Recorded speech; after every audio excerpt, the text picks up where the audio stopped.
Listo, chicos, seguimos con la segunda lección. Acabamos de terminar de ver el tema que era de los teorías de grados de inspiración. Vamos con el siguiente tema. El tema que vamos a ver se llama la autoría de las escrituras. Vamos a terminar nada más con unos puntos todavía que quedamos ahorita de las teorías de los grados de inspiración. Entonces, ok, vamos a ver dónde nos quedamos ahorita en el último punto. De las teorías. Ok. Ajá, todo esto, chiquillos, es también de esto de cómo se registra, ¿verdad?, la información en la Biblia, ¿verdad? Y sí, es cierto, la última es la teoría verbal y plenaria. Esta teoría, escuchen, yo no se los dije, esta teoría es la correcta. Yo creo que ustedes en el grupo, yo les había comentado, ¿se acuerdan? Que le puse, escogieron, ¿saben qué es la teoría verbal y plenaria? Que la palabra es verbal y plenaria, que qué significaba. Bueno, es lo que estamos viendo. Esta teoría es correcta. Es la correcta, es la que nosotros, porque teoría verbal, cuando usted escuche que digan que la palabra es verbal y plenaria, no, porque si se lo digo ya adelanto toda la clase. Pero básicamente es que la palabra es la palabra de Dios y plenaria es porque es autoritativa. O sea, tiene toda la autoridad. Bueno, ahí más o menos se lo dije por encima, pero eso. Ok, entonces, como dije, esta teoría es la correcta.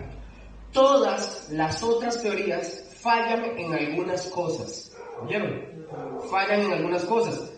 Pero esta teoría, verbal y plenaria, es la correcta, con la que nosotros podemos de verdad mirar con toda confianza la Escritura.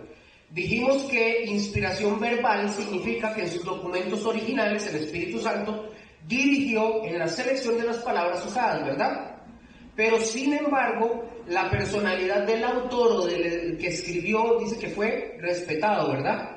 Al extremo que sus características como escritor son preservadas y su estilo y vocabulario empleados, pero sin permitir errores. Ahora, ¿nosotros vimos algún ejemplo que demuestre que Dios respetó la personalidad? Sí, Jeremías.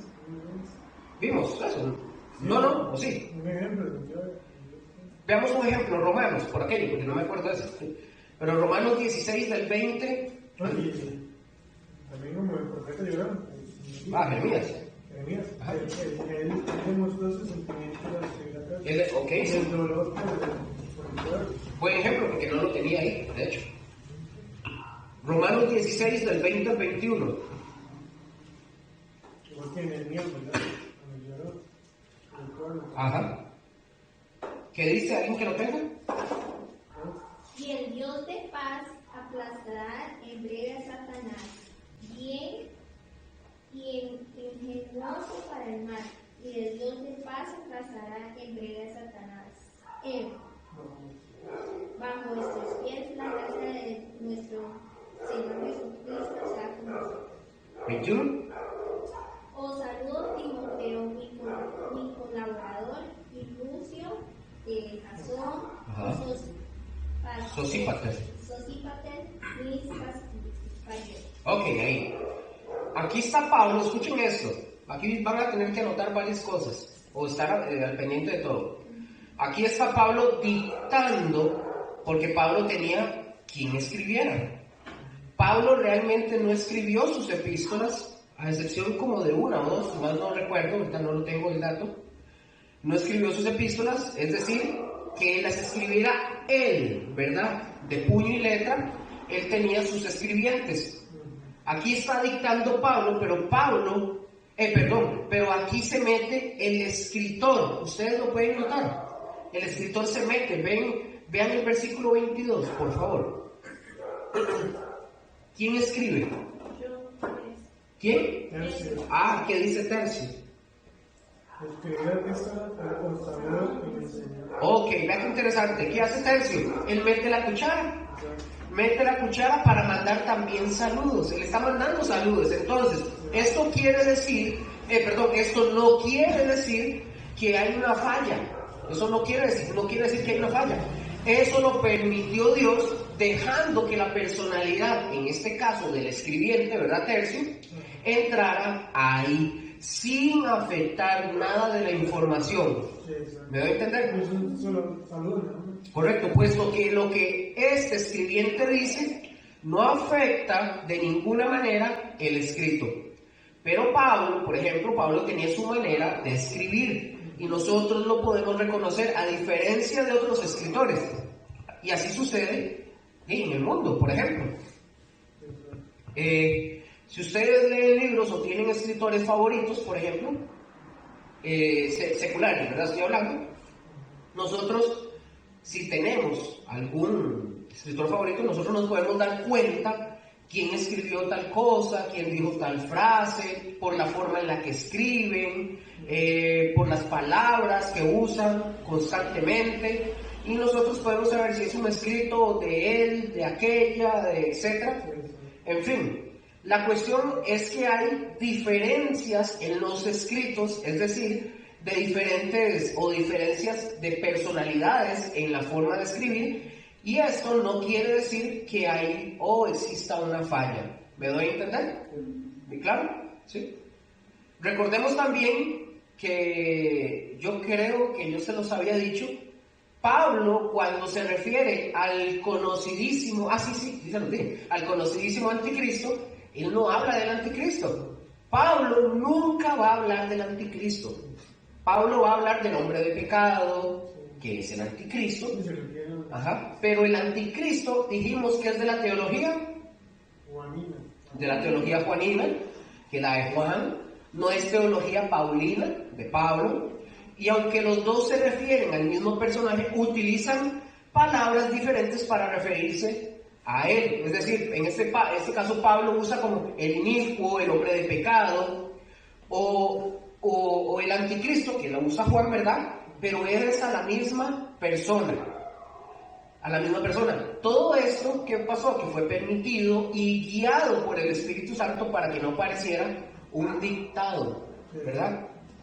Como lo vimos con aquella señora. Sí. Que muchas veces, bueno, como dice Apocalipsis, y el que cambie, el que le quite o le ponga, ¿verdad? Entonces, se dice que como los muchos apóstoles no siempre escribían todas sus cartas, entonces las escribía el escriba. Ajá. Y como en ese caso, escribió el tercio. O sea, entonces, y le cambiaron tal vez una letra o una coma, ¿verdad? La cambiaron, entonces la gente dice, entonces a ellos les cae la maldición. ¿Sí?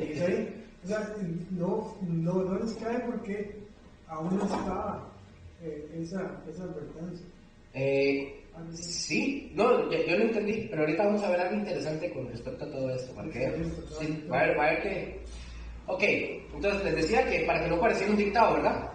Porque Dios bien podía haber dictado a la persona y despersonalizado a los escribientes, pero no lo hizo. Pero Dios, recuerden esto, Dios nunca despersonaliza a nadie. Nosotros conocemos, por ejemplo, las sectas falsas como los testigos de Jehová. ¿Ellos qué hacen? Pues ellos empiezan a despersonalizar, es decir, a quitarle a la gente la manera de pensar en el sentido amplio de que tienen que pensar como ellos. O sea, yo a ustedes no les estoy diciendo que tienen que pensar como yo. O sea, ustedes tienen que ir a la escritura y ver que ese es el pensamiento de Dios para nosotros. Pero yo no le voy a decir, Padre Gustavo, a partir de este momento usted tiene que venir la siguiente semana vestido así, tiene que hablar como yo y creer esto porque yo lo digo. ¿Qué me va a decir Gustavo? Sí, amén. No creo, ¿verdad? En cambio ellos le hacen creer, o que venga el pastor, y el pastor venga y predique y diga y empiece a decirnos que nosotros tenemos que hablar y pensar como él dice, que cuando él dice las cosas se tienen que hacer como él dice. No. Los testigos de Jehová, como dije, despersonalizan, le quieren quitar a la gente todo eso y los hacen pensar. ¿Qué es lo que hacen ellos con eso? Los adoctrinan. Y ellos tienen que repetir esa doctrina para que les quede bien grabadita. Todos los grupos religiosos o peligrosos religiosos despersonalizan. Y Dios nunca despersonaliza. ¿Qué hace Dios? Usa la personalidad de Gustavo, la de Raquel, la de David, la de Estefanía, la mía. Usa nuestra personalidad para cumplir con su propósito. ¿Estamos hasta ahí, verdad? Vamos al siguiente concepto. Ya vimos lo que es la inspiración verbal, ¿verdad? Vamos al siguiente.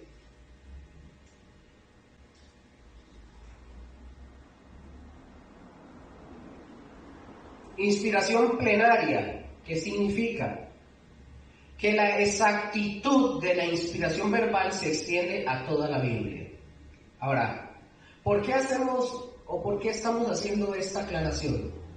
¿Por qué razón hacemos esta aclaración que se extiende a toda la Biblia?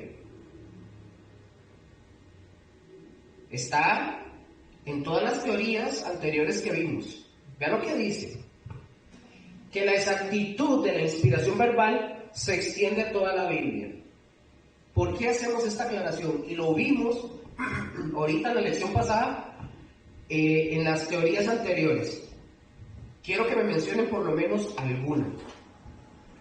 Fíjense en sus apuntes porque ahí ustedes tienen que tenerlo porque yo se los he venido enseñando. ¿Por qué razón la inspiración verbal y plenaria, es decir, plenaria, se extiende a toda la Biblia? ¿Por qué?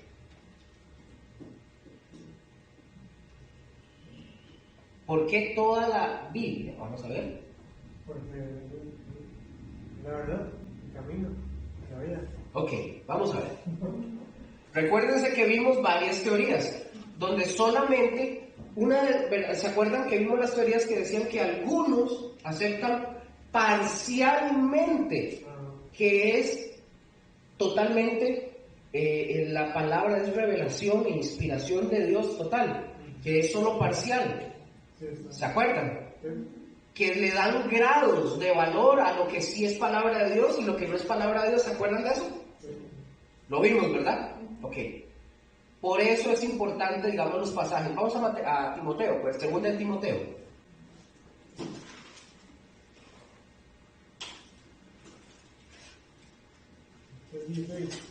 $3.16, correcto. El 17. 2 de Timoteo 3:16 y 17. El que lo tiene lo lee, por favor.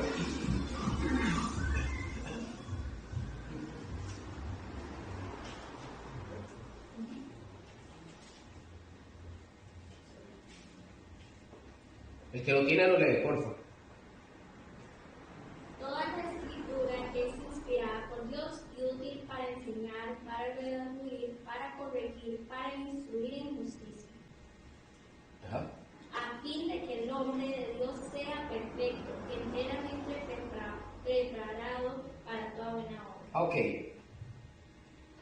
Les estoy preguntando recuerden que vimos que en las teorías algunos creen que la Biblia es inspiración de Dios parcial en algunas cosas. Vimos que una de Mateo 28, si más no me equivoco, decían que tiene un 25%, ¿verdad?, de inspiración, lo cual es erróneo. Entonces, pero si ustedes se fijan ahorita con el texto que leyó Estefanía, ¿qué dice al principio en el 16? Toda la escritura es inspirada. Toda. Por eso les estaba preguntando ahorita que me dijeran que por qué razón estamos haciendo esta declaración, que la exactitud de la inspiración verbal se extiende. ¿A dónde? Aparte de la Biblia. ¿A la mitad? ¿A un 25%? A toda la Biblia. Y dice que es útil para todo. En estos 4 puntos que nos da Pablo, por ejemplo, en este versículo, dice que abarca todas las áreas. No hay nada que se escape al poder, la autoridad que tiene la Escritura. Porque dice ahí incluso que es para preparar al creyente. ¿Para qué? Para que sea como. Útil en justicia. Sí, pero que sea ¿qué? Para toda buena obra.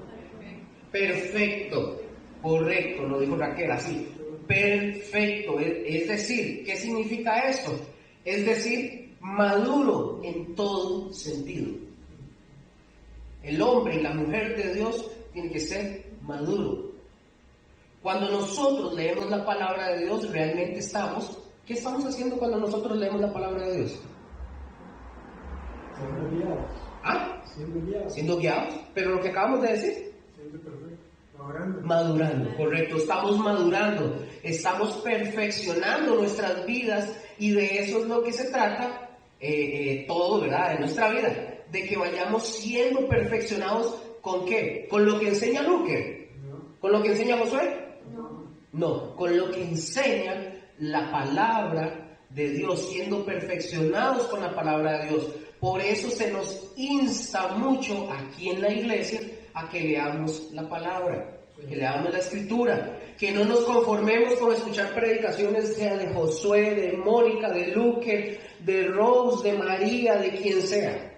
Se nos insta a que no nos conformemos con escuchar solo predicaciones, o solo venir al estudio, o solo venir aquí a la escuela, sino que cada uno de nosotros como creyentes debamos de tener una comunión diaria con Dios para que Dios nos empiece a hablar, la escritura empiece a trabajar en el corazón de la persona y empecemos a cambiar. Bueno, Sí. en la versión PDT dice, en la Valera dice, y el amor, el perfecto amor. Y la PDT dice, el amor maduro echa fuera el temor. ¿El amor qué? Maduro. El amor maduro. Echa fuera el temor. Correcto. ¿Listo? Sí, ok, gracias. Entonces, porque la escritura, como estábamos diciendo, porque la escritura es palabra de Dios y por lo tanto tiene poder, es activa, eso lo vamos a ver más adelante. Entonces, cuando por ejemplo Timoteo nos dice que la palabra es inspirada por Dios, ¿se acuerdan? Él usa una palabra en griego que no existía, ¿se acuerdan de esa palabra? Es el único lugar donde la vamos a ver, por ejemplo, donde la vamos a ver es en el griego clásico, que era teumneustos, ¿se acuerdan? ¿Se acuerdan? No me acuerdo en qué clase la vimos, pero la vimos. Sí, ¿verdad que sí? Ustedes ya les había dicho, ustedes están, ¿no? Sí, creo que fue en hermenéutica. Ok, sí. Esa palabra la inventó Pablo, oigan esto, esa palabra la inventó Pablo siguiendo, obviamente, las reglas gramaticales del griego de aquel tiempo. Así que no crean que fue que se la sacó de la manga, ¿verdad? No es que se le ocurrió, ¿verdad? Los que se la sacan de la manga son los de la UCR. Ay, qué Y la una. Sí, también, eso, sea tonto. Pablo lo que quería dar a entender o decir, ojo con esto, por el impulso del Espíritu Santo, es mostrarnos el grado de inspiración, es decir, en qué grado está inspirada la palabra de Dios. Ahora, al crearla y formar esta palabra, voy a apuntárselas aquí.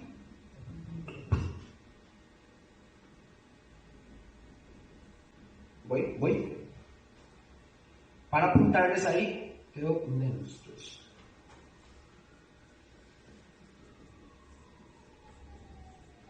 ¿La ven ahí? En la luz. ¿Lo vieron, sí? Sí, señor. Teumneustos. Esto lo que quiere decir es que es salida, es decir, es exhalada de la boca de Dios. Eso es la palabra. Eso es lo que nosotros tenemos. Es lo que sale de la boca de Dios. Por ejemplo, a él le habla, él oía la voz y vamos a ver, y él, como todos los demás escritos, tanto del Antiguo Testamento como en el Nuevo Testamento, eran impulsados por el Espíritu para escribir lo que estaban oyendo. Y esto, ojo con esto, porque esto es importante, porque este versículo, si usted se lo aprende de memoria, o estos 3 versículos se los aprende de memoria, al final es bueno, porque ustedes van a saber y van a tener en todo momento el conocimiento de que toda la escritura es inspirada por Dios. Ahora, déjenme darles una explicación para que no vayan a extrañarse después. Cuando Pablo está escribiendo esto, recuerden que todavía no existía el todavía el Nuevo Testamento no estaba terminado, perdón. Así que, entonces, la aplicación de este versículo en ese momento que Pablo está dictándolo es en el sentido de que todo lo que iba de la escritura era inspirado por Dios. Ojo, vean que bien. Pero cuando ya se termina de escribir el Nuevo Testamento, cuando termina, por ejemplo, Juan, que es el último de los escritores, ¿cuál fue el libro que terminó Juan, el último? Apocalipsis. Entonces, por implicaciones, toda la escritura, tanto el Antiguo como el Nuevo Testamento,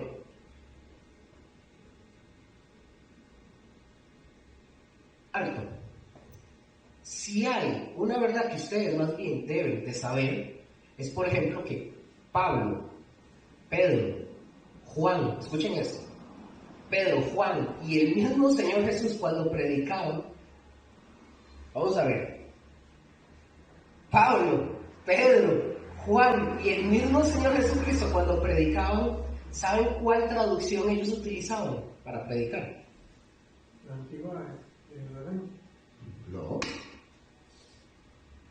La Reina Valera. No. La Septuaginta. ¿Quién lo dijo? Raquel. Excelente. La Septuaginta. Era la versión traducida. ¿Se acuerdan qué era?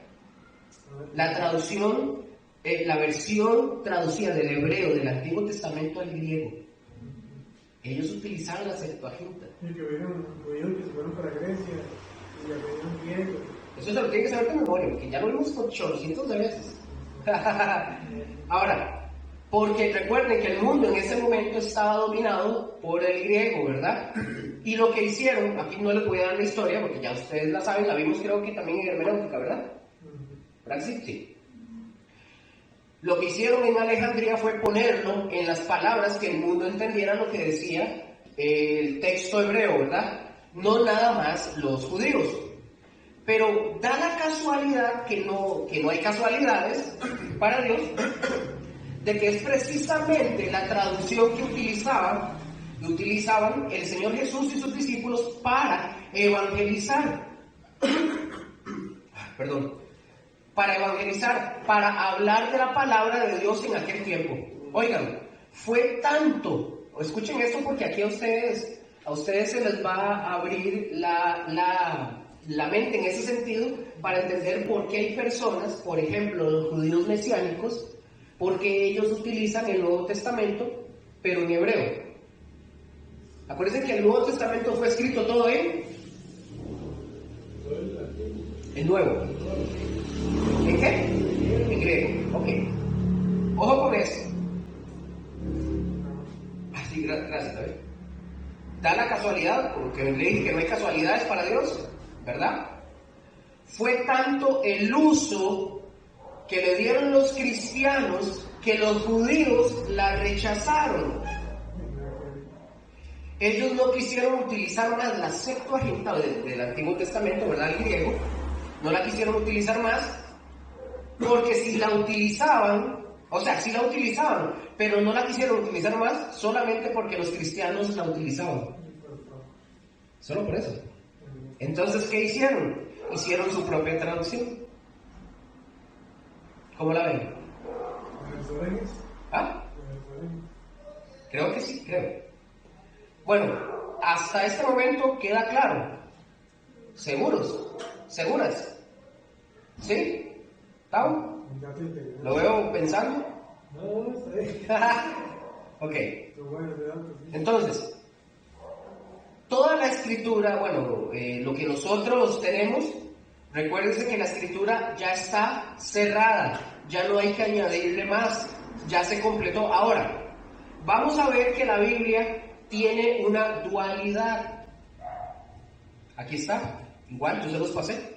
Tiene una dualidad y les pasé lo que es, ¿verdad? Que está puesto en sus presentaciones. Sí. Ok, entonces ahí está. tiene una dualidad en cuanto a lo escrito en la Biblia. Y vamos a ver el primer punto, que igual ustedes lo tienen.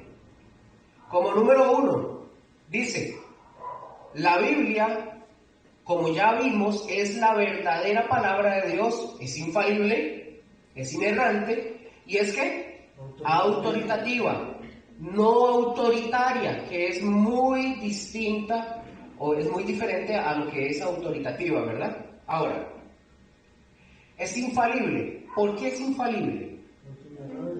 Porque no falla, ¿correcto? Correcto, no falla. Sobre todo lo que habla la Biblia no falla en lo que hay ahí en la Biblia. Nosotros hemos escuchado, creo que por ahí, que la Biblia no es un escrito científico para darnos datos científicos, ¿verdad? De las cosas. Aunque sí aparecen ahí. Hay datos que sí aparecen. Luego también vemos, pero no fue escrito con ese propósito. Entonces, de lo que habla la Biblia, tiene autoridad, es infalible y no falla. Punto número 2. ¿Qué dice? Vimos que es inerrante. Es inerrante. ¿Qué significa la inerrancia de la Biblia o qué es inerrante? No contiene errores. Sí, que no se equivoca. Que no se equivoca. Yo se lo digo, no contiene errores. No hay errores en la Escritura. Nosotros al leerla, nosotros podemos encontrarnos con aparentes, escuchen esto, podemos encontrarnos con aparentes contradicciones. Y que cuando nosotros nos metemos y nos metemos a estudiar, nosotros vamos a ver que perfectamente no hay un solo error, que no hay contradicción. Si en la Biblia hubiera errores o contradicciones, ¿qué pasaría? No sería la palabra de Dios entonces, porque Dios es perfecto y Dios hace obras perfectas. Oigan esto, al paso de los años, muchos de nuestros hermanos y hermanas, y sin que nosotros lo sepamos sus nombres de todos ellos, porque a través de los años se ha hecho un trabajo bastante intenso, ¿verdad? Muy profundo para que nosotros hoy, los que vivimos en el 2023, en el siglo XXI, que básicamente nos ha alcanzado los fines de los tiempos, tengamos la palabra de Dios lo más cercano posible a los originales. Ya lo habíamos hablado, los originales ya nosotros no los tenemos. Recordemos que se escribían en papiro, se escribían en cuero y en ese tipo de materiales. ¿De qué pasaba? Se iban deteriorando, se destruían, se perdían, pues. Por eso había escribientes que constantemente estaban pasando el mensaje a otro material hasta que llega, por ejemplo, en este caso, a finales de la Edad Media llega la imprenta. ¿Y qué hace la imprenta? Cambia las cosas para todo el mundo. Empiezan a cambiar para todos. Empieza a haber garantía de que lo que nosotros tenemos y el estudio constante de estos hermanos, también filólogos, expertos en el lenguaje y en el idioma, y ellos que hacen, nos ayudan, y por eso podemos estar seguros que lo que nosotros tenemos hoy en las Biblias es lo que se escribió como lo que se escribió la primera vez. ¿Me doy a entender? ¿Estamos claros? ¿Tienen preguntas? Ok, que fueron fieles Ok, en mantenerlo, ¿sí? Bueno, ahorita vamos a ver más datos que nos van a gustar porque lo que estamos haciendo es basando firmemente nuestra fe en la palabra. Porque si nosotros no creemos que la vida es la palabra de Dios, entonces ¿qué hacemos en la iglesia? ¿Qué hacemos? ¿Verdad? Nosotros tenemos que tener no nada más la fe, oigan, no tenemos que tener nada más la fe de que es la palabra de Dios, sino la garantía de que sí es la palabra de Dios. Porque si no, a lo mejor podemos decir, yo les puedo decir a ustedes, ¿qué les parece el libro del Mormón? Si se trata de libros espirituales que el hombre ha clasificado así y ha redactado, pues ahí está el libro del Mormón. Ustedes pueden hacerse mormones, si quisieran. Pero el libro de Mormón no tiene las garantías de la palabra de Dios, es decir, tiene errores, muchos errores. Y ojo, estos errores son probados. Ahorita no estamos estudiando el libro del Mormón, pero si no, los podríamos ver. Ahora, pero el libro del Mormón, por ejemplo, tiene un chorro de errores. Creo que en Doctrina Falsa vimos una parte de eso, ¿verdad? Y además es una copia también de la Escritura, nada más puesto con otras palabras. Es decir, lo copiaron de alguna parte, tenían que haberlo sacado. Algunos de sus rollos y de lo que ellos tomaron de la palabra, exactamente como hicieron los musulmanes, es decir, para escribir el Corán, también tomaron cosas de la Escritura. Entonces, como número 1, dijimos que la Biblia es verdaderamente la palabra de Dios, ¿verdad? Vamos al punto número 3. ¿Qué dice el punto número 3? Por favor. Verdaderamente es una producción humana. Ojo, aquí esto podría causar un choque, porque esto hay que explicarlo, ¿verdad? ¿Por qué es una producción humana? ¿Ah? Fue escrito por seres humanos, fue escrito por hombres. Y hay veces que hay gente que viene y nos quiere tratar de sorprender y que se oponen a la fe y nos dicen que ellos no pueden creer en eso porque lo escribieron hombres. Pues la respuesta obvia es sí, la escribieron hombres. Dice, ¿quién más la iba a escribir? Por eso, entonces, hay gente que se asusta. Hay gente que se sorprende y como, ¿qué le digo? Si me están diciendo, la Biblia la escribieron hombres. Pues sí, la escribieron hombres. ¿Y quién? ¿Quién la escribió? ¿Un extraterrestre? No, la escribieron hombres. Y eso es más que obvio. Dios no la escribió, es decir, los que la escribieron fueron hombres, pero fueron guiados. Vean que es diferente.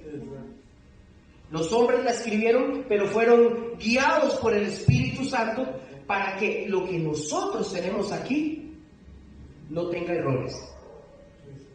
Estamos hasta ahí, ¿verdad? Punto número 4. Hay personas que, bueno, en mi caso, hay personas que se han afirmado a decir que no creen en la Biblia porque son escritas por personas, Ajá. pero que por qué entonces no fueron escritas como se hizo con Moisés, cuando se hicieron los mandamientos. Entonces, no sé decir eso. Hay muchos que dicen también que es machista. Entonces uno le puede decir, muéstrame un punto. Entonces, si ellos le dicen, pueden mostrar, vean, Dios que pone a la mujer en tal parte, no es cierto. Todo tiene un contexto cultural que lo hemos estado viendo. Pero yo no voy a debatir, por ejemplo, usted dice, es que la Biblia es machista. Bueno, Gustavo, deme una muestra de que la Biblia es machista. Es que ahí dice, ¿dónde? Pero si yo le digo a usted, no, para nada, vean, la Biblia enseña y empiezo a dar datos históricos y culturales, usted no me los está pidiendo. Usted me está afirmando que es machista. Yo le tengo que decir a usted, si su afirmación es correcta, demuéstremela. Yo no le voy a dar datos hasta que usted me demuestre su afirmación. Entonces ese es el conflicto en el que nosotros entramos a veces. Y la gente se enoja. Estoy hablando de los cristianos. Se enojan porque le dicen, es que usted no entiende, es que no. En el dato, si es machista, yo quiero ver dónde dice usted, yo quiero ver dónde usted está tomando su punto. ¿Me entienden? ¿Para qué yo le voy a dar un dato y decirle, no, es que en el contexto, es que en la historia, cuando usted en realidad no me está pidiendo eso, usted ya me está afirmando? Es un ejemplo, ¿verdad? Usted me está dando la afirmación, ¿ok? Dígame dónde, porque yo no sé. Entonces, ¿qué hacemos ahí? Esperar a que lo dé. Y si lo da, si usted ya sabe, ya usted sí le puede dar la explicación, si es que la persona está dispuesta a oír. Si no... ¿Y cómo responderían ustedes a eso? ¿A qué? A lo que me dicen, a lo que me han dicho. ¿Cómo se lo dio a Moisés? Por ejemplo. ¿Cómo se lo dio a Moisés? Y usted está diciendo que... Bueno, hay que ir a leerlo a ver qué es lo que dice. Porque dice que fue escrito, Moisés dice que fue escrito con el dedo de Dios, ¿verdad? ¿Ok? Eso es lo que dice Moisés. ¿Y a qué se refiere? Tal vez yo no le diría a qué se refiere, pero es que ya me dice, ¿quién lo escribió? Sí, dice que lo escribió con el dedo. ¿Y por qué Dios no lo quiso seguir? La pregunta de Raquel, ¿por qué Dios no quiso seguir hacer esto así? Volvemos otra vez a lo mismo. Porque la voluntad, recuérdense que anterior a eso no existían las leyes. ¿Quién es el dador de la ley? No fue un hombre. Dios da las leyes, Él establece sus normas y le dice: aquí están las leyes. A partir de ahí, el hombre, Dios le otorga al hombre, como le digo, para que... bueno, por ejemplo, vea que Dios, en los 5 libros que Moisés registra, lo que es la Torá, ¿quién escribe? ¿Quién? Ajá. Entonces Moisés lo que está contando es cómo Dios escribió en eso. Es decir, Dios en ningún momento escribe. Me refiero, los textos. Dios escribe directamente la ley. Él, porque la ley Él la da. ¿Me estoy dando a entender? Él da la ley. Recuérdense que es como el caso cuando Él, en las 10 plagas. Las 9 plagas es Moisés el involucrado. En la 10ª, ¿quién se mete? Y quita a Moisés. Entonces, quiere decir que, digamos, Dios no inspira las leyes, no las inspiró, las escribió. Él, de hecho, el texto dice: Nada Moisés, más que, digamos, se puede decir que se le da una orden a Moisés que él las tiene que transmite, digamos, él tiene no solamente tiene la revelación, tiene la inspiración y las escribe. Escribe lo que Dios hizo con las tablas. Pero la pregunta de Raquel es: ¿por qué Dios no escribió todo, digamos, el texto? Todo. ¿Por qué no quiso? ¿Por qué Dios no lo hizo?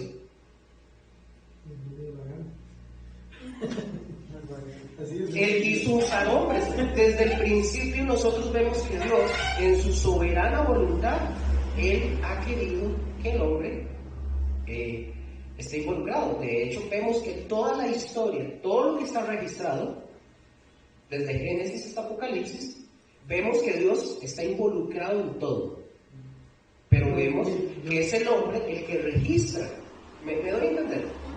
Yo me imagino que si dijéramos que fue Dios quien lo escribió, si no nos creen ahora diciendo que fue que Dios inspiró a personas, si decimos que fue Dios el que la escribió, ni mucho menos nos van a creer. Entonces, muy buena esa. Si hubiera sido directamente a Dios, no lo hubiéramos podido entender. De hecho, lo estábamos viendo ahorita. Lo estábamos viendo nosotros ahorita. Que Dios no quita la personalidad, no despersonaliza. Él usa al hombre y lo inspira para que escriba, pero le mantiene en su personalidad. ¿Y el hombre qué hace? Como cuando estuvimos viendo, por ejemplo, el tema de los antropomorfismos. El antropomorfismo, bueno, los ojos de Dios. ¿Qué pasa si Dios hubiera escrito? Es que no tengo idea cómo decirlo, pero que Dios diga: yo los veo a ustedes, pero en el lenguaje de Él y en la forma de ser Dios pura, no podríamos entender, porque Dios no tiene ojos. ¿Me doy a entender? Entonces le da al hombre la responsabilidad, por así decirlo, o le da más bien la oportunidad, diría ¿cómo se dice? Le da el privilegio de escribir y le da la opción. Entonces Moisés escribe: bueno, yo vi las espaldas de Dios. Moisés tuvo que buscar alguna frase, alguna palabra en la forma él de escribir para poder representar eso, pero no que literalmente vio las espaldas de Dios, porque si Dios tuviera espaldas no sería Dios, tendría 2 piernas, 2 brazos. Entonces él tiene que dar esa expresión para que la gente entienda y nosotros podamos entender a qué se refería, qué era que Dios estaba pasando. ¿Me doy a entender? ¿Raco? ¿Sí? ¿O la enredé más? Bueno. ¿Lo enredé? Bueno. Está muy interesante, pero...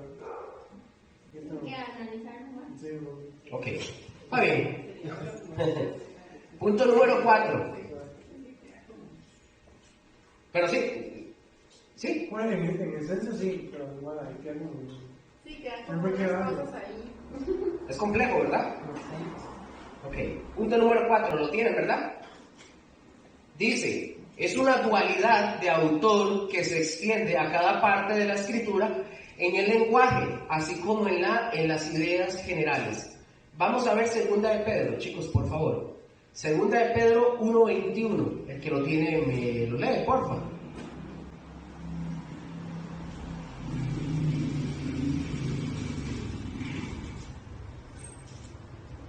Segunda de Pedro 1:21, por favor.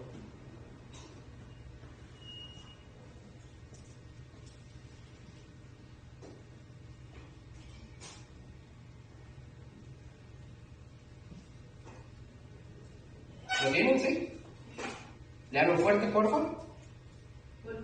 Porque nunca la profecía fue traída por voluntad humana, sino que los santos hombres de Dios hablaron siendo inspirados por el Espíritu Santo. Ok. Vamos a ver aquí, vean, la profecía obviamente tiene que ver con hablar, ¿verdad? Entonces, toda la palabra de Dios dice que no fue traída por quién.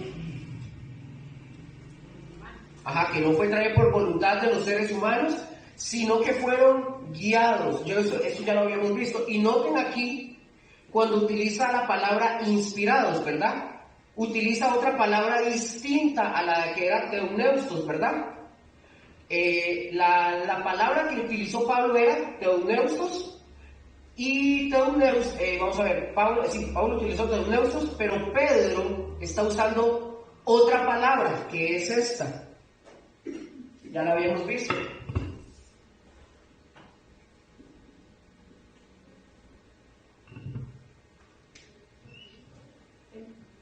Fero o feró. Fero o feró es distinta o es distinto, pero nos habla de cómo es que los que escribieron la palabra, me acá, Gustavo, por favor.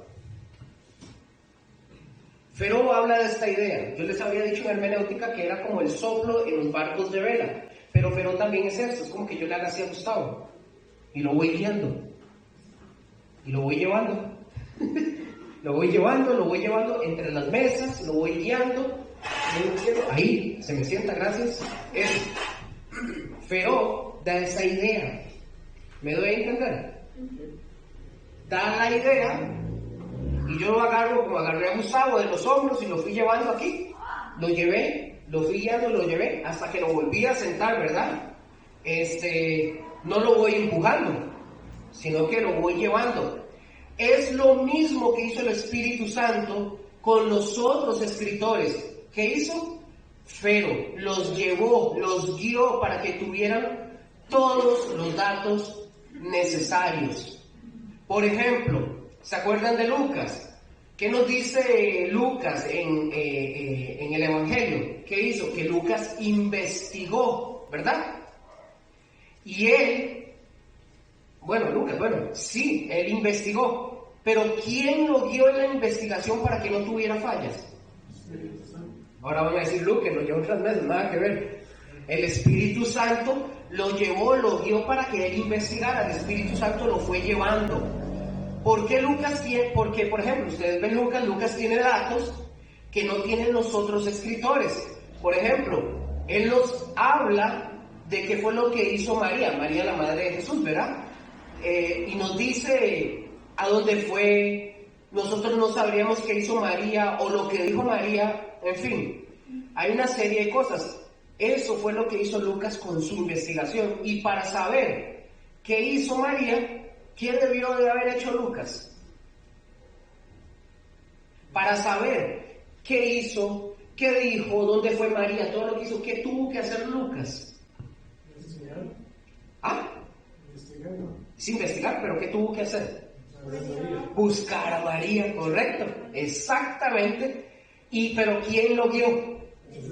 El Espíritu Santo lo guió para que registrara la palabra. Las ideas estaban expresadas por Dios. ¿Y qué hizo el Espíritu Santo? Vigiló para que no contuviera errores. Ahora, aquí, lo que estábamos viendo de lo anterior, vamos a pasar a otro tema. Y quiero que sepan algo. Yo no sé si ustedes no se habían dado cuenta, pero todo lo que hemos venido hablando ¿Se acuerdan de la clase de bibliología? La clase de bibliología, hasta ahorita, todo esto es de bibliología. Por si no se habían dado cuenta. Todo esto es de bibliología. No son temas independientes. Entonces, ya que ya vamos por el número 14 y bibliología, es como en la clase número 5, creo, o 4, no recuerdo. Todo esto es de bibliología. Las teorías. ¿Ah? De las teorías y la inspiración. No. El curso como tal, bibliología, digamos, todo esto es de bibliología. Todo lo que hemos venido viendo. No hemos salido de bibliología, de hecho. Ok, vamos a pasar de ese tema. Pero ahora vamos a hablar del tema que nos corresponde, que es de la autoridad de las Escrituras. Y chicos y chicas, ¿sí? Ahí está. Me perdí. ¿En dónde? No entendí eso de la bibliología, a partir de cuándo, cómo, qué o qué. Ok, nosotros estamos, ya le digo. O sea, estamos estudiando teología sistemática. Sí, es teología sistemática, y dentro de la teología sistemática estudiamos. Ya nosotros vimos introducción a la teología sistemática, lo vimos hasta la cuarta lección. Vimos 4 lecciones de la introducción, ¿verdad? Luego, el tema número 5 de teología sistemática fue bibliología, que fue la 5, ¿verdad? 5 y 6. Estamos hablando, es decir, todas tienen un título, pero al final de cuentas todo esto pertenece a la bibliología. ¿Listo? ¿La saqué de la duda? ¿Sí? Ok. Entonces, chiquillos, como les decía, vamos a ver la autoridad de las Escrituras.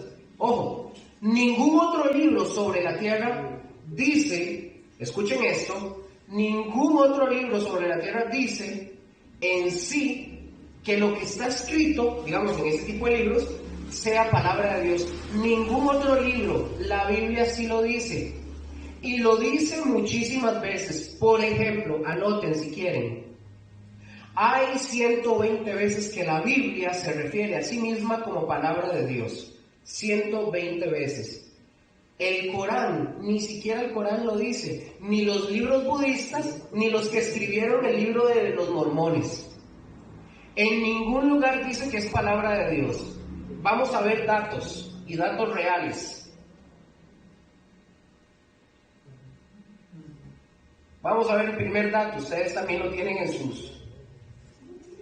sus presentaciones. En ningún lugar dice que es palabra de Dios. Ahora sí, el dato número 1, ¿qué dice? Alguien que me lo lea, por favor.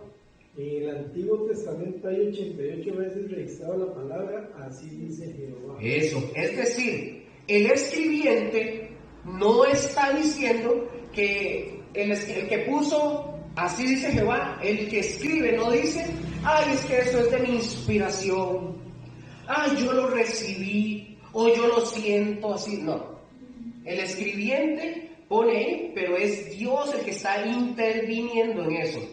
¿Cuántas veces, Gustavo? 88. 88 veces dice en el Antiguo Testamento, así dice Jehová. La número 2. ¿Alguien ahí, aparte? ¿Alguien más que colabore? 40 veces aparece la frase, habló Dios diciendo. Habló Dios diciendo. Número 3. ¿Alguien más? Más de 700 veces aparece la frase Jehová. Ojo, y yo les estoy poniendo ahí más de 700, porque son más de 700.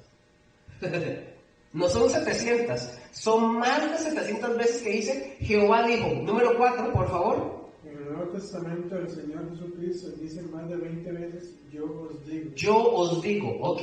Ya vimos el dato de que 120 veces aparece la frase palabra de Dios. Ahora, ¿cómo es que nosotros encontramos estos ejemplos?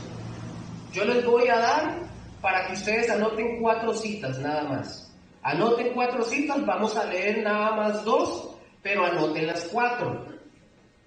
Génesis 15:1.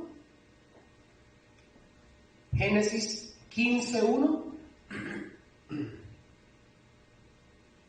Génesis 15:1. Números 22:18.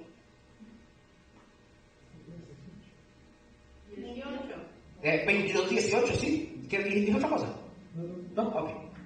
Y en el Nuevo Testamento vamos a leer Apocalipsis 6:9 y Apocalipsis 20:4. 20:4.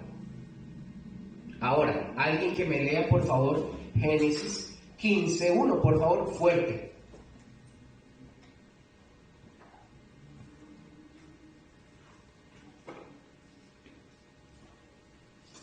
Génesis 15:1, el que lo tiene lo lee, por favor.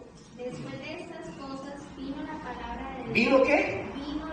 Vino la palabra de Jehová. Ajá. Abraham en visión diciendo: no temas, Abraham, yo soy tu escudo, tu galardón será sobremanera grande.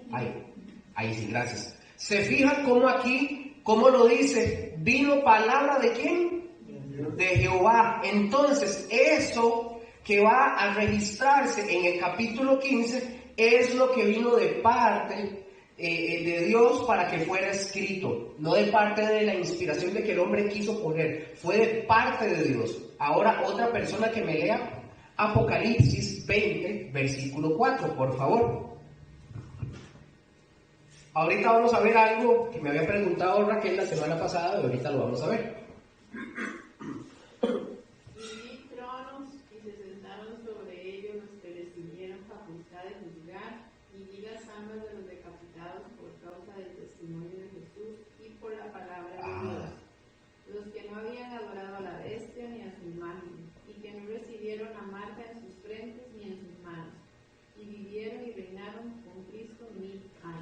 Ok, si ustedes se fijan y nosotros nos fijamos, vemos en este verso que dice testimonio y dice palabra de Dios también, ¿verdad? Ahora entonces, nosotros tenemos la palabra de Dios. De hecho, el nombre, por ejemplo, el que más a mí me gusta, por ejemplo, es cuando me refiero a la Biblia, es la palabra de Dios, ¿verdad? Porque en realidad sí es la palabra de Dios, ¿verdad que sí? La palabra Biblia, ya nosotros sabemos que significa como un compendio de libros, una pequeña biblioteca. ¿Por qué? ¿Por qué? Porque es una pequeña biblioteca. Muchos libros. Ajá, ¿cuántos? 66, eso. Entonces es una pequeña biblioteca. Y esa biblioteca tiene que ver con lo que es la palabra de Dios. Desde Génesis 1:1 hasta Apocalipsis 22:21. Es el último, ¿verdad? Creo. Hasta Apocalipsis 22:21, que es el último versículo de Apocalipsis. Tenemos todo lo tenemos ahí. Y ya esto nos habla de por sí de que la palabra de Dios lo tiene todo. ¿Estamos? Ahora, todo lo que usted tiene en la Biblia, escuchen esto, tiene autoridad. Normalmente, nada de lo que está registrado en la Biblia es opcional. Todo lo que dice ahí es una orden. Tiene autoridad para decirnos lo que debemos hacer. Por ejemplo, amar no es una opción. Eso es un distintivo de la iglesia de Cristo Jesús. Si ustedes observan, Cristo nunca dijo: mi iglesia va a ser la más grandota, mi iglesia va a ser la más pequeña, o mi iglesia va a ser la más bonita o la más fea. Él dice que va a conocerse su iglesia porque ¿qué? Porque se aman los unos a los otros. Entonces tiene autoridad. ¿Me doy a entender? Ahora, ¿cómo es que vemos que la Escritura tiene autoridad?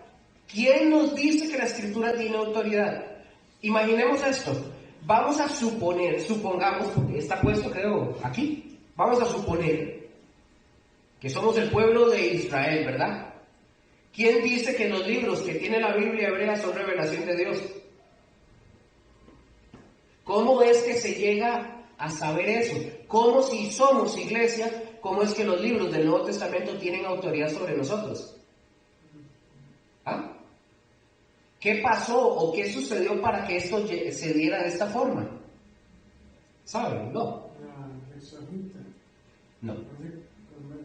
No. Pero ¿cómo nosotros llegamos a decir que tiene autoridad? ¿Cómo podemos hacerlo? ¿Quién dice? Sí, también lo dice el Nuevo Testamento. Pero ¿quién lo regula? ¿Quién nos dice que es así? Santo. Sí, es azul. Pero ya vamos a ver el resto. Excelente. Es que sí, hagan así. Y así todos. ¿Sí? No así, sino que todos se van. Sí. Estuvo mal el ejemplo mío, porque yo les dije, hagan así. Bueno, entonces, ¿qué pasó? ¿Cómo es que se llega a eso? ¿Cómo nosotros sabemos eso? Obviamente, escuchen esto, es el reconocimiento de la inspiración de Dios en ellos. Y ustedes saben, o ustedes, bueno, supongo que saben lo que es el canon. No las máquinas impresoras ni de fotos, ¿verdad? ¿Saben qué es el canon? Ajá, pero ¿qué es? Es el conjunto de libros inspirados, correcto. Es el conjunto de libros inspirados ¿por quién? Por Dios, que nosotros tenemos ahí en la Biblia.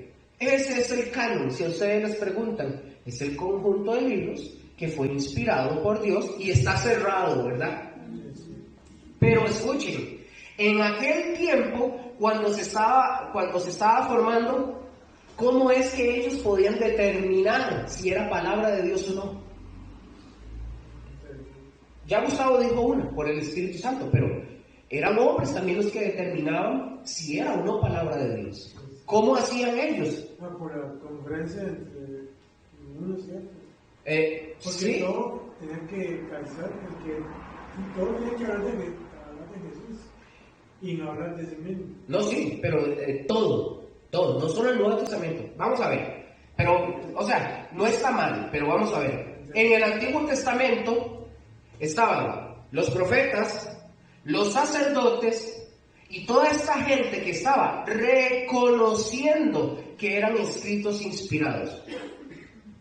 Por ejemplo, hay una lista en la que se reconoció los libros inspirados, lo pueden anotar, inspirados del Antiguo Testamento, que esto se realizó en el siglo V antes de Cristo. Este lo dio Esdras. Esdras reconoció los 22 libros para los judíos, inspirados por Dios. Esdras. Él los reconoció como inspirados, los 22. Nosotros recordemos que en el Antiguo Testamento, ¿cuántos libros tenemos? Antiguo. 27. ¿Cuántos? 27. No. Antiguo. En el Antiguo, sí. 39. 37. Si mal no recuerdo. No, aquí no leo nada, que ahorita no, si mal no recuerdo, si eran 37 o 39, ahorita a ver. ¿Por qué nosotros tenemos más que la Biblia hebrea? Porque se dividen. O sea, ellos, unos los ponen como uno mismo y nosotros no. Creo, eso es lo error, ¿viste? Ok. Recuerden algo. Ellos, los hebreos o los judíos, ellos no hacen divisiones como nosotros. Para ellos no existe Primera de Reyes o Segunda de Reyes. No existe Primera de Crónicas ni Segunda de Crónicas. Es solo Reyes o Crónicas. Ajá. Para ellos es un solo libro. Es un solo libro. Y así es como ellos van haciendo sus libros. Por eso es que hay 22. Y Esdras reconoce los 22 libros como inspirados. Pero nuestros libros van sí calzan, tanto los de los hebreos como los de nosotros calzan, nada más que las de nosotros vienen con las divisiones. ¿Me doy a entender? ¿Entendieron, chicos? ¿Todos aquí? ¿Usted? Sí, ok. Entonces, eran los profetas y los sacerdotes los que, escuchen esto, los que sancionaban, ayudaban, decían y reconocían quién había escrito algo inspirado. Y así es como nos llega a nosotros lo que nosotros ¿verdad? Tenemos. Por ejemplo, en el caso de la iglesia pasó algo semejante. Oigan esto, qué interesante. Se iba escribiendo algo, se hacía circular en las iglesias y se hacían copias de sus escritos. ¿Sabían eso? Entonces, inmediatamente se les reconocía o se reconocían porque ya estaban avaladas por alguno de los apóstoles. Es interesante. Pero nosotros tenemos en el Nuevo Testamento escritos, por ejemplo, de gente que no son apóstoles. ¿Como quién? Lucas. Hay 2 evangelistas. Lucas no era apóstol. Ajá, Lucas no era uno. Lucas no era apóstol, era un griego. No era apóstol. ¿Quién más?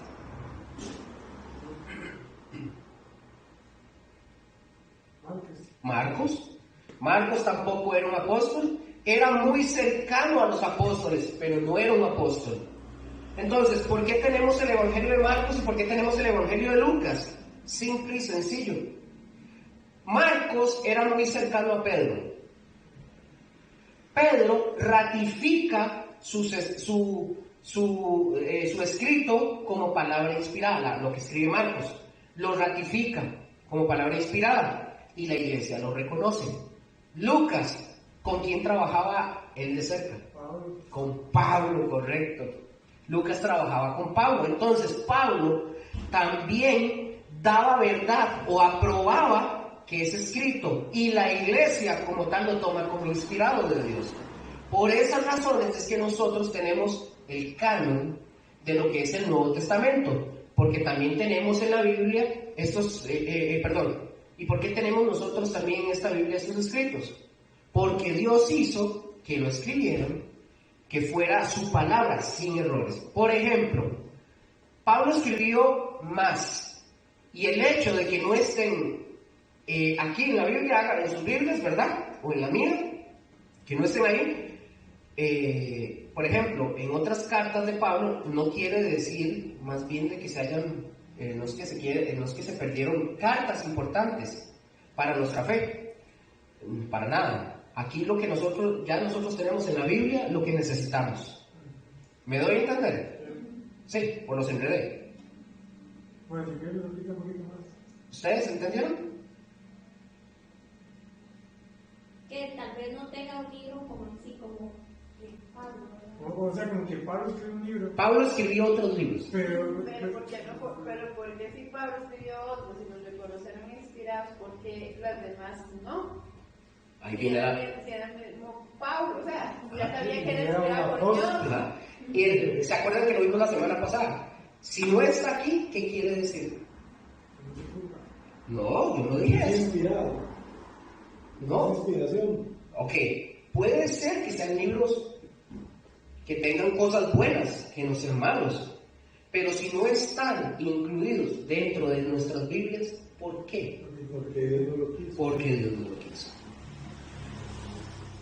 Acuérdense lo que habíamos hablado sobre la inspiración y que hablamos sobre esto. Él inspiró, Él revela y nos inspira a escribir, y lo que está escrito es lo que Dios quiere que esté ahí y punto. Ya vamos a ver algo, para que salga de la duda. Pero ustedes sí tienen conocimiento de los libros que escribió Pablo, que están en la Biblia. Hay un libro que es tercera de Corintios, a los Corintios, y no está incluida. Está perdida. ¿Qué significa? Que Dios- O sea, está perdida, me refiero que no está incluida, porque si usted la busca, muy probablemente la encuentre. Pero ¿por qué no está ahí? porque Dios- Esa es la respuesta. Ay, bueno. Entonces, chiquillos, por ejemplo, las otras cosas que se escribieron eran cosas buenas. Ahorita como la pregunta que hizo Raquel.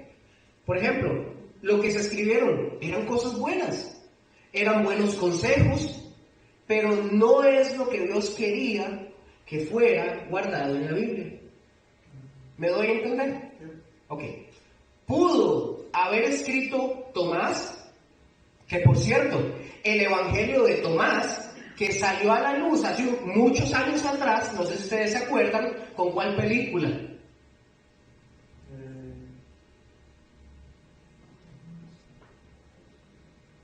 ¿Cuál? Raquel, dígalo. ¿Cuál? No, no, esa no. Con el Código Da Vinci. El Código Da Vinci. Estos libros son libros apócrifos. Ojo, no tienen reconocimiento de nadie como algo inspirado.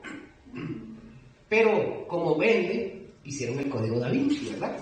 Entonces, ellos pudieron haber escrito cosas muy buenas, pero no tienen la autoridad de Dios para que estén incluidas en la Biblia. Yo quiero que pensemos en esto. ¿Qué pasa con los deuterocanónicos que están en ciertas Biblias? Ya lo vamos a ver, gracias. Ya vamos a entrar a eso. La verdad, creo que en Corintios, Pablo escribe, y somos como, y somos, cuando hablamos somos como la boca de Dios, somos como la autoridad de Dios. Ajá. Entonces, por esa razón, yo contigo que ellos dijeran, no, ese sí es avalado por mí y este no. Por ejemplo, cuando llegan los escritos y Pedro avala lo que Marcos escribe, ¿por qué Pedro avala lo que Marcos escribe? No, porque fue guiado por el Espíritu Santo para que avalara. No solamente es la aprobación mía, porque Raquel lo escribió, se lo voy a dar. Qué bonito. Porque Pedro tuvo que ver y leer lo que puso Marcos, lo que escribió, para poder decir si es, vamos a incluirlo. Pero Pedro toma también la decisión así porque se le ocurre, es porque es guiado, porque hay otros escritos en los que probablemente ellos observaron y dijeron esto no, y porque dijeron que no, porque fueron guiados por el Espíritu Santo para decir esto no. Ahorita vamos a ver la pregunta que usted me hizo la semana pasada de los rayos y los relámpagos.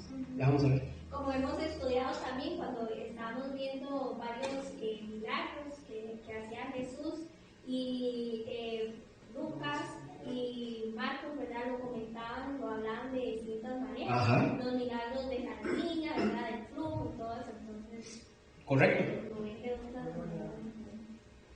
Listo. Vamos a ver. Entonces vimos de eso el código Da Vinci. Les decía, ellos pudieron haber escrito cosas buenas, pero no tenían la autoridad de Dios. Y les dije, pensemos en esto, por favor. ¿Cómo es que nosotros tenemos estos escritos? ¿Qué hubo de pasar dos cosas para que nosotros tuviéramos los libros inspirados? Recordemos que dije que están los libros apócrifos que no tienen el reconocimiento, ¿verdad?, de inspiración. Les voy a recordar este ejemplo. ¿Se acuerdan que Dios le reveló a José, el esposo de María, que debía de huir a Egipto, ¿verdad? ¿Se acuerdan? Él le reveló, pero no lo inspiró para que escribiera. José recibió la revelación, pero no la inspiración. Eso de la inspiración para que escribiera, ¿quién lo hizo? No, ¿quién lo escribió? Mateo, correcto. Lo escribió otra persona. Entonces, para que estén los escritos en la Biblia y que estén reunidos, ¿qué fueron? Recuérdense, revelación e inspiración. Estas dos condiciones tienen que ver para que estén en la Biblia. Escuchen esto, respondiendo ciertas preguntas. Para la condición, para que estén en la Biblia, tienen que haberse cumplido dos de las tres condiciones, que son revelación e inspiración. Y los hombres de Dios, dice la palabra, fueron ¿qué? Inspirados. Y dice que toda la palabra de Dios es inspirada. Y los hombres de Dios fueron inspirados para escribirla y para que estén ahí como nosotros la tenemos. ¿Verdad que sí? ¿Estamos bien?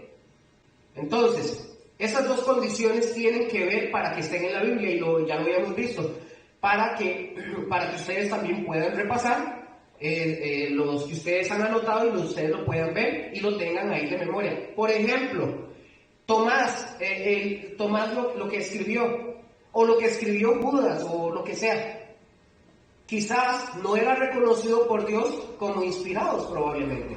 Bueno, pero en buenas palabras, quizás era un buen mensaje, a lo mejor era una muy buena predicación, pero eso no significa o no quiere decir que son inspirados por Dios para que estuvieran en la Biblia. Yo les voy a dar un ejemplo.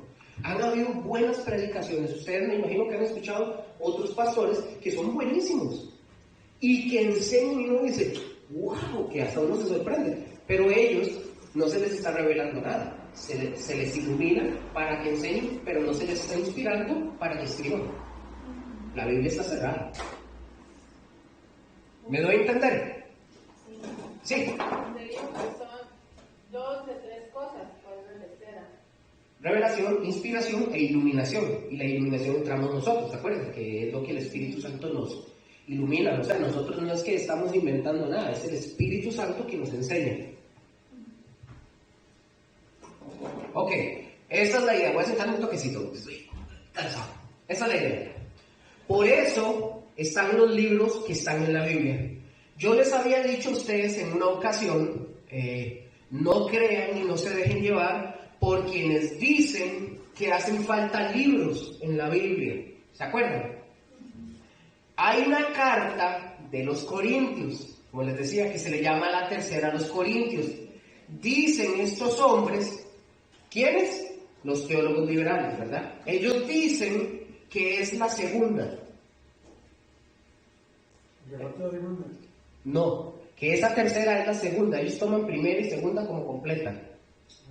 Ellos dicen que es la segunda. Y ellos dicen que esa se perdió, dicen ellos.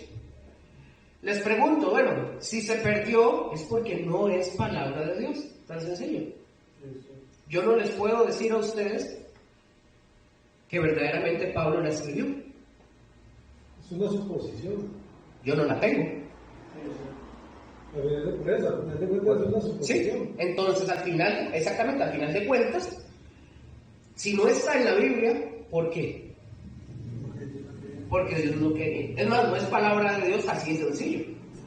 Dios no quería que nos enteremos de nada de eso. Recordemos que Dios se reserva por soberanía el derecho de decir qué nos revela a nosotros y qué no nos revela. Por ejemplo, también les dije que en Apocalipsis, Raquel, hay unos truenos que dicen unas cosas, ¿verdad? Bueno, y cuando Juan va a registrarlas, dice que no las escriba. Apocalipsis 10. Apocalipsis 10, versículos del 3 al 4.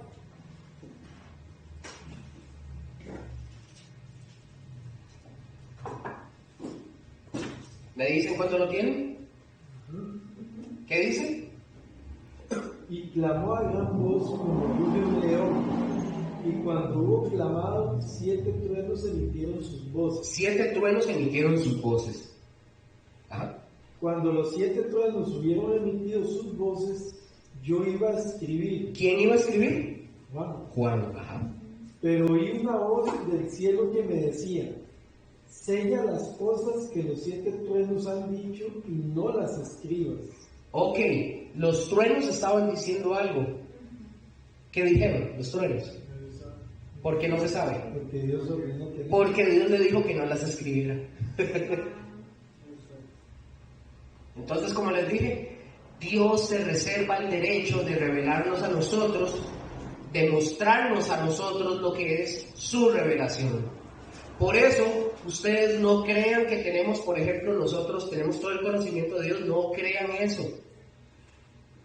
O todo lo que se sabe de Dios o sabemos, nosotros no lo sabemos todo. ¿Se acuerdan qué dice Deuteronomio 29:29? Lo habíamos leído en una ocasión. Los revelados es para los hombres y los secretos para Dios. Correcto, que las cosas secretas pertenecen a Jehová, nuestro Dios, y lo que nos está diciendo es que sí hay cosas que Él nos va a decir a nosotros, ¿verdad? Hay cosas que Él nos va a decir, porque Él es soberano. Él puede decidir qué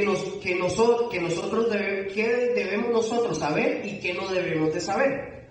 Pero también dice ahí en ese mismo versículo, dice, mas las reveladas, es decir, lo que nosotros tenemos en la vida, son para nosotros y para nuestros hijos. Decía el texto, ¿verdad?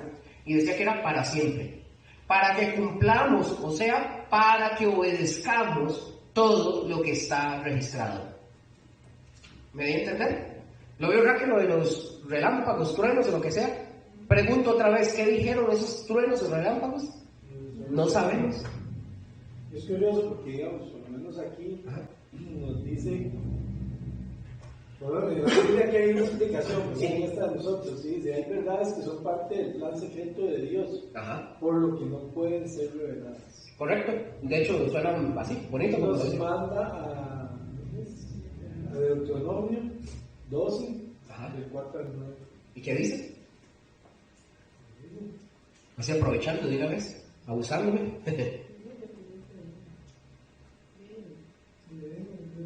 ¿Deuteronomio qué?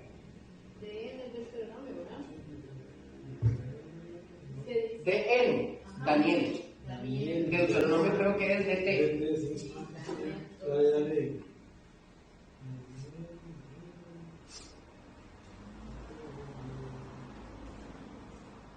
De hecho, eso que debe decir en ese texto y en Daniel es algo paralelo. Daniel 12, del 4 al 9. Dice, pero tú, Daniel, cierra las palabras y sella el libro hasta el tiempo del fin. Muchos correrán de aquí para allá y la ciencia se aumentará. Y yo, Daniel, miré y he aquí otros dos que estaban de pie, el uno a este lado del río y el otro al otro lado del río. Y dijo uno al varón vestido de lino que estaba sobre las aguas del río, ¿cuándo será el fin de estas maravillas?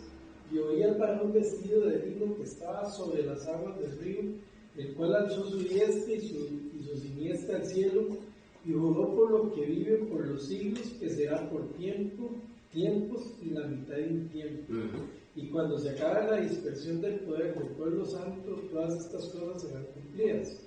Y yo oí, mas no entendí, y dije, Señor mío, ¿cuál será el fin de estas cosas? Él respondió, anda, Daniel, pues estas palabras están cerradas y selladas hasta el tiempo del fin. Ok. Cuando Daniel sella eso, ¿sabe cuál es el libro de la profecía que Daniel está sellando? Apocalipsis. Correcto. Que se abre ya después para nosotros. Daniel no tuvo la oportunidad de nosotros de saber qué iba a suceder, nosotros sí la tenemos. Esto lo vamos a ver después. Vamos a hacer así como el pin. Sí, era algo que Daniel no tenía que saber en ese momento. No, Daniel lo escribe. Daniel, sí, pero no dice. No dice. Él no dice. Él ahí se reserva y eso queda guardado hasta el periodo que el Apocalipsis es abierto, hasta que el Señor... O sea, él sí supo que era, pero el Señor le no lo dice. No lo dice. De hecho, así por adelantado, cuando Jesús, lo vamos a ver después, pero ¿quién es el que abre el sello, quita el sello para que ese rollo, que es el Apocalipsis, sea revelado? Ajá. ¿Cómo sabe? ¿Por qué? Y yo lloraba porque no había ningún digno. Correcto, sí. El único digno que fue encontrado fue Jesús, que fue el único que podía abrir, quitar el sello del rollo y abrirlo, y nosotros ya lo tenemos abierto. ¿Y es ahí? Interesante, ¿verdad? Después lo vamos a ver. Bueno, seguimos. Entonces, como les decía, que nadie nos sorprenda con juegos, porque la verdad sí están jugando, ¿verdad? Acuérdense que esto es una lucha de argumentos, y por eso Satanás, a través de hombres muy inteligentes, porque hay que decirlo, son muchos y son muy inteligentes, sacan ideas, sacan conceptos que ellos manejan, y si nosotros nos dejamos apantallar por eso que ellos dicen, nos vamos a alejar de la palabra de Dios, porque suena lógico lo que ellos dicen. Ustedes los escuchan y suena muy lógico, pero luego hay que ver quién lo dijo. Y Dios, lo que Dios quiere es que ustedes y yo no nos dejemos sorprender, porque por muy lógico que sea el argumento, y ojo aquí, ustedes saben que la ciencia se ha equivocado miles de veces y ha corregido chorrocientas de veces. Por ejemplo, se decía hace muchos años que el átomo, por dar un ejemplo, el átomo era una de las partículas, de las materias más pequeñas, y que era la partícula más pequeña, decían, indivisible. ¿Qué significa? Que que no se podía dividir. Les pregunto, si saben, ¿el átomo es divisible? Sí, sí es divisible. Sí es divisible, es decir, que sí se puede separar. Y eso lo dijeron científicos. Pero antes decían que no.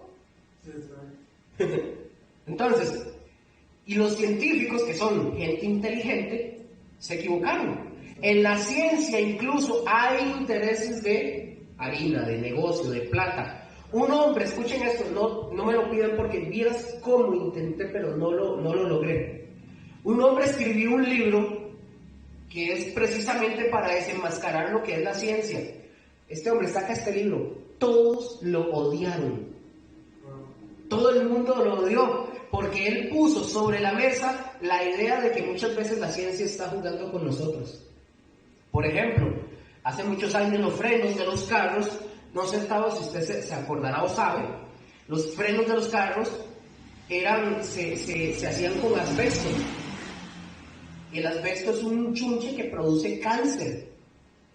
Y hubo gente que decía que eso era cancerígeno. Y por eso nosotros vimos que mucha gente se estaba enfermando. Y eso lo dijeron científicos. ¿Qué hicieron todas estas gentes de las armadoras de carros cuando eso salió a la luz? Pagaron científicos para que dijeran que eso no era cierto. Qué buen negocio, ¿ah? Hoy sabemos, hoy sí, a ciencia cierta, sí se sabe que sí producían cáncer. De hecho, ustedes ven programas en Estados Unidos que remodelan casas, que son muy viejas. ¿Qué hacen? Mandan a quitar el asbesto, se tienen que cubrir y todo eso, porque el asbesto es cancerígeno. Pagaron para que otros científicos dijeran que no era cancerígeno. Pero hoy sí está probado que sí es cancerígeno. Vean qué cosas, ¿verdad? Es más, yo quiero que ustedes se desilusionen un poquito de la ciencia. Muchas de las cosas que ha inventado la ciencia, no las ha inventado, se las encontró de pura chiripa, así por mera casualidad. Estaban haciendo no sé qué, mezclando no sé qué, y algo encontraron y apareció tal cosa. No las inventaron. Fue pura guava, diríamos. Así que yo les digo, no crean todo lo que dice la ciencia. Porque pueden decir hoy algo y mañana lo pueden cambiar. Y así lo hemos visto. Ya la teoría del la teoría del darwinismo, de que venimos del mono, ya unos refutan y dicen que no, que es del Big Bang, y otros dicen que no es del Big Bang. Entonces la misma ciencia se tira. Acordémonos, la ciencia no es Dios, el infalible, Dios es el infalible, no la ciencia. En esto de la formación, los sabios del canon lo dijeron, por ejemplo, no nada más Esdras. Esto lo dijo también el historiador judío Flavio Josefo. Él comentó acerca también de los 22 libros del Antiguo Testamento, pero no nada más él, sino también el llamado Filón de Alejandría, así, Filón, como se suena, Filón de Alejandría. Este era un judío filósofo. Él también comenta y habla acerca de estos 22 libros. Él dice, es decir, hay bases para decir que Dios lo formó, me doy a entender. Ahora, ¿quién mayor autoridad tiene? Obviamente es el Señor Jesús. El que tiene mayor autoridad es Jesucristo, porque Él es Dios. Vean lo que dice Lucas 11:51, anótenlo, yo se los voy a leer. Oigan lo que dice Lucas 11:51. Dice, Lucas 11:51 dice, desde la sangre de Abel, pongan atención, desde la sangre de Abel hasta la sangre de Zacarías, que murió en el altar y el templo, sí os digo que será demandada de esta generación. Ok, lo que vemos es que desde la sangre de Abel, dice el Señor Jesús, hasta Zacarías. Y la escritura que nos dice cómo murió Zacarías, ¿saben cuál es? ¿No saben? ¿Dónde dice? Lo dice Segunda de Crónicas. En Segunda de Crónicas nos dice cómo muere Zacarías. Y por ejemplo, en nuestras Biblias, ¿cuál es el último libro del Antiguo Testamento que nosotros tenemos? Malaquías. Sí, ¿cuál? Malaquías, es correcto, sí. El acomodo, por ejemplo, el acomodo también de los libros de la Biblia no es igual al de la Biblia hebrea. En la Biblia hebrea el último libro es Crónicas. Pongan atención. No Segunda de Crónicas, es Crónicas. Ahí se narra la muerte de Zacarías. Vamos a Segunda de Crónicas 24, por favor, y vamos a ver algo. Segunda de Crónicas 24:20. Recuerden que les acabo de decir, el de nosotros termina en Malaquías, ¿verdad? La Biblia de los hebreos termina en Crónicas. ¿Estamos ahí? Busquemos Segunda de Crónicas, por favor. Segunda de Crónicas 24:20. ¿Lo tienen? Se los leo esta vez. Dice, dame un toquecito para tomar.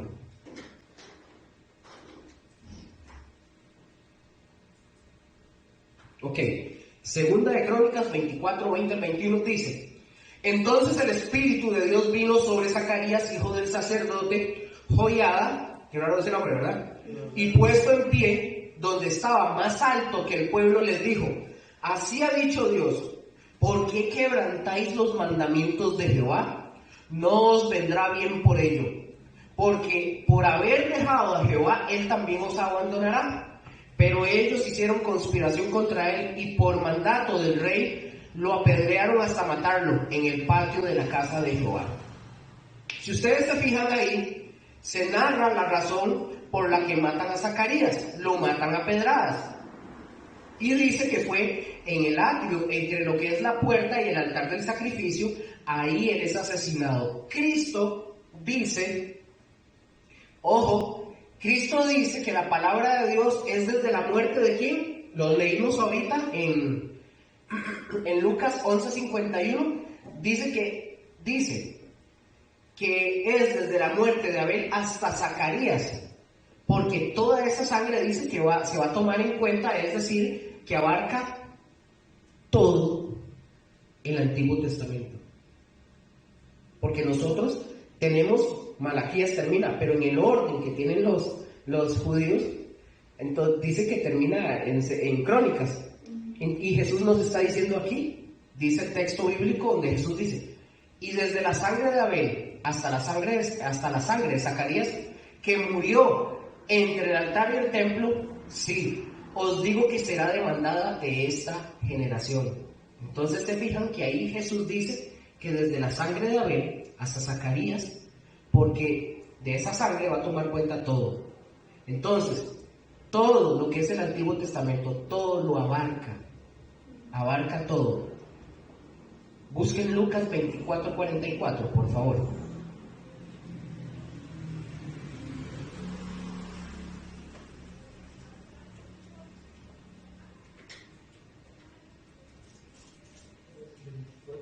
Mientras lo buscan, como dije, ahí Jesús dice que la palabra de Dios es desde la muerte de Abel hasta Zacarías, es decir, abarca todo el Antiguo Testamento. ¿Me dicen amén? ¿Lo tienen? ¿Sí? Se los voy a leer porque yo no he leído versículos. Dice, y les dijo, Lucas 24:44, ¿verdad? Sí. Ok. Y les dijo, estas son las palabras que os hablé, estando aún con vosotros, que era necesario que se cumpliese todo lo que está escrito de mí en la ley de Moisés, en los profetas y en los salmos. Chicos, esa es la división de la Biblia hebrea. Moisés, los profetas y los salmos. Aquí entonces el Señor Jesús está diciendo que es básicamente todo y que todo es autoritativo. Por eso yo les digo a ustedes que hay creyentes por ahí, ¿verdad? Gente de la iglesia que dice que no. Ustedes han escuchado que hay gente que dice que no les interesa el Antiguo Testamento, que ya pasó de moda. ¿Han escuchado a esa gente? Porque dice que ya están en otro, que están en el Nuevo. Pero es palabra de Dios el Antiguo Testamento, sigue siendo palabra de Dios, lo mismo que es palabra de Dios tanto el Antiguo como el Nuevo. Nosotros no podemos, chicos, descartar, y por eso nosotros también estudiamos el Antiguo Testamento, porque hay cosas en el Antiguo Testamento que yo creo que yo se las había mencionado que incluso todavía no se cumplen. Hay cosas que todavía no se cumplen y que de las cuales se nos amplía más la información. ¿En dónde? en el Nuevo Testamento. Por lo tanto, es palabra de Dios, ¿cuánta? Toda la Biblia, toda. En las Biblias, sobre todo las que son las católicas, hay libros añadidos, respondiéndole a Gustavo. Ellos dicen que nosotros las quitamos. La Biblia de Jerusalén, creo que es la Biblia católica también, ellos dicen que nosotros quitamos ciertos libros, y la verdad es que nosotros no quitamos nada de la Biblia.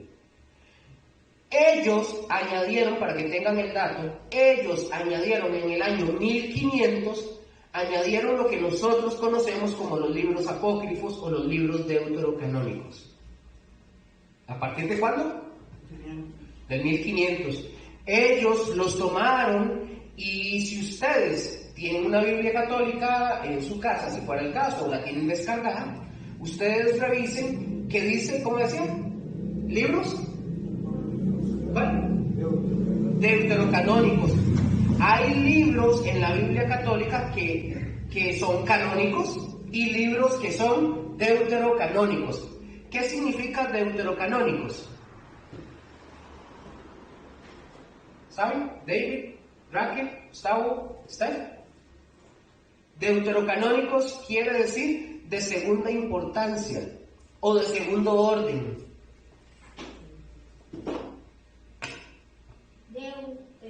Deuterocanónicos.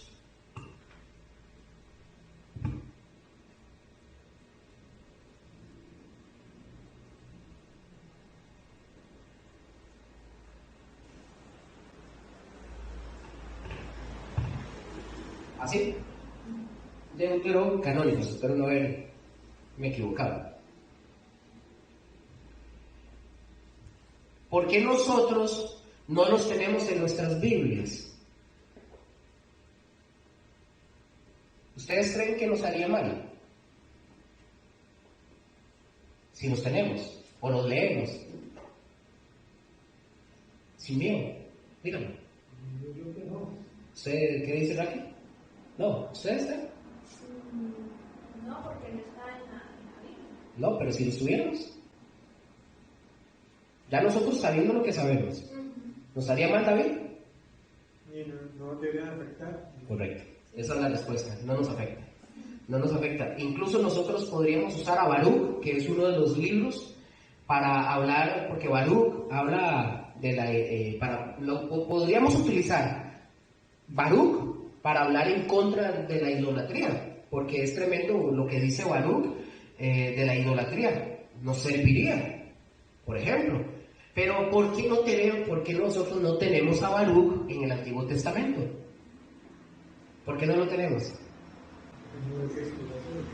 Eso, exactamente, porque no era palabra de Dios. Tan sencillo, así de sencillo. Así los demás libros que no aparecen en nuestras Biblias porque no son palabras de Dios.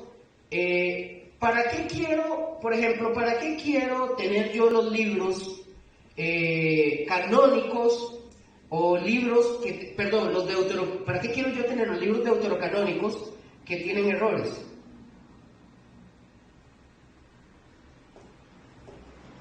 Perdón, los libros canónicos no tienen errores, ¿verdad? Entonces, ¿para qué nosotros querríamos tener libros, los deuterocanónicos, que sí tienen muchos errores?